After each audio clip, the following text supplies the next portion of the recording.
Précédemment, dans Rétrospective No More. Qu'est-ce que...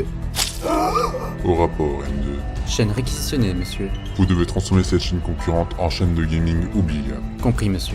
Une fois Rétrospective détruit, l'organisation sera leur maître de YouTube. C'est impossible. Comment ça se fait qu'un nouveau Rétrospective est sorti? Monsieur, on a un problème. Comme tu le dis, mon petit N2.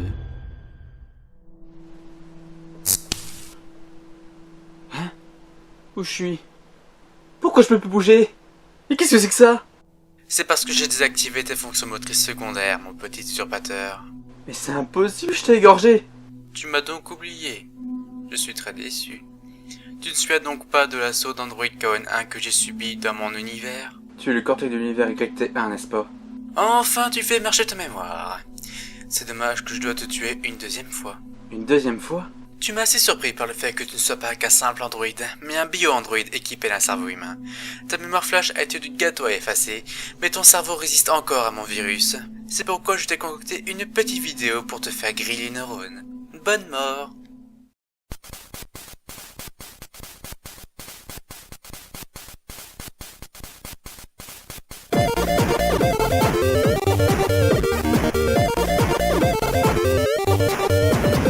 L'histoire complètement vraie de la Wii U commence en 2008. Nintendo réalisa qu'après avoir sorti Super Smash Bros Brawl et Mario Kart Wii, ils seraient dans la merde car n'ayant plus aucun jeu en stock pour leur Wii. Ils commencèrent donc à chercher un successeur à leur GameCube 1.5. Le nom de code de celle-ci pendant son développement était Projet Café.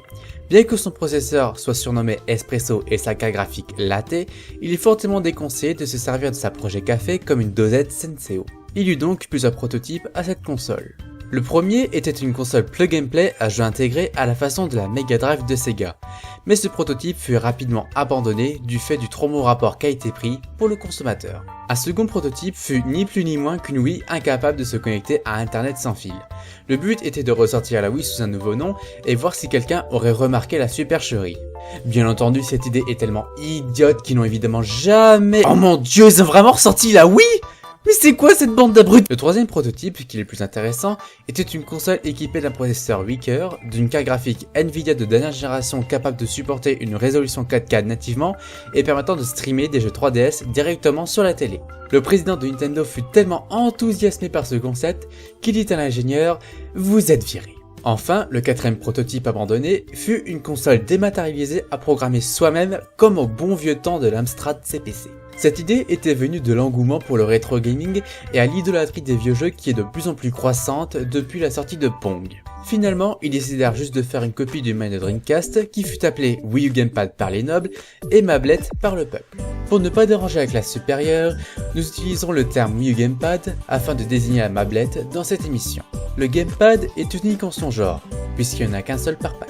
Il possède un écran adhésif de 6 pouces, 2 joysticks, 2 gâchettes, des boutons, des haut-parleurs, une webcam pour surveiller les petits enfants, une télécommande et un port NFC pour les amis bossez beau la vie, pour les grands et les petits. Le gamepad peut être pris dans plusieurs positions. Il y a la position FPS, la position action, la position plateforme 2D, la position bourré, la position sodo et la position 69. Mais si vous ne voulez pas jouer avec le gamepad, il existe de nombreuses autres alternatives de contrôle. Vous pouvez utiliser par exemple votre manette d'Xbox 360, votre télécommande Wii, votre télécommande Wii et son nunchaku, votre télécommande Wii et sa manette Pro, votre télécommande Wii et toute autre merde qui se branche sur le port externe. Tiens, j'aurais dû commencer par ça moi d'ailleurs. Votre 3DS, votre iPhone et même votre boîte de jeux. Pour promouvoir au mieux sa console, Nintendo a réalisé de nombreuses publicités humoristiques mettant en avant leur nouveau matériel qui est bien évidemment le Wii U Gamepad. Tenez, en voici un. Est-ce que vous êtes prêts pour la Wii U? Oui, peut-être. Je sais pas trop. Vous aimez la Wii? Oui, mais les graphismes étaient plutôt pourris. Et puis la détection de mouvement marche quasiment jamais. Alors vous aimerez la Wii U? C'est ça. Et y a quoi sur cette console? Super Mario, Nintendo Land, petit. Et y a quoi d'autre comme jeu?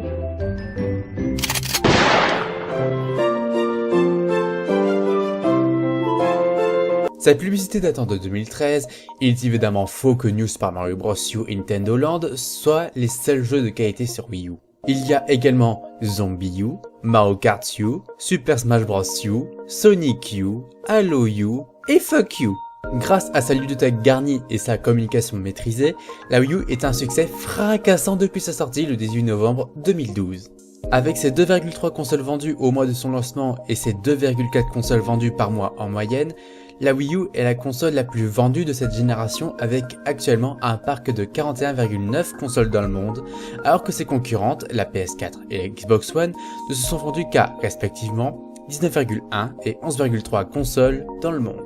Ainsi, découragés par le succès de la Wii U, Sony et Microsoft déclarèrent Nintendo le gagnant de la guerre des consoles et fermèrent boutique, ce qui permit à Nintendo de récupérer le studio Rare kidnappé par Microsoft afin qu'il puisse enfin sortir Banjo-Kazooie U.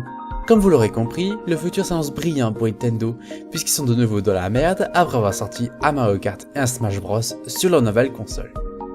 Oh pardon, il n'y a toujours pas eu de nouvelle date de sortie. La Wii U a donc quelques mois de répit avant de rejoindre sa petite sœur dans le grenier où tu te trouves, mon petit KON2.